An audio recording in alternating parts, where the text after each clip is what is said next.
അച്ഛന് ടാറ്റ.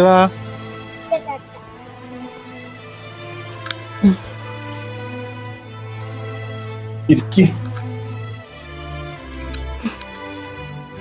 വീണ്ടും നമ്മൾ തനിച്ചായില്ലേ? എന്താ ചെയ്യുന്നു? 10 ദിവസം നമ്മുടെ ഈ വീട് സ്വർഗമായിരുന്നു. ഞാനും നീയൊക്കെ ഒരുപാട് ചെറുപ്പക്കാരായി. അതെ, അവിടെ കളിയും ചിരിയൊക്കെ കണ്ട് എല്ലാം മറന്നു. ഇനിയിപ്പോ അവരുടെ അടുത്ത വരവിന് വേണ്ടി കാത്തിരിക്കാതെ. അതുവരെ നമ്മളിവിടെ. നിനക്ക് ഞാനും എനിക്ക് നീയും.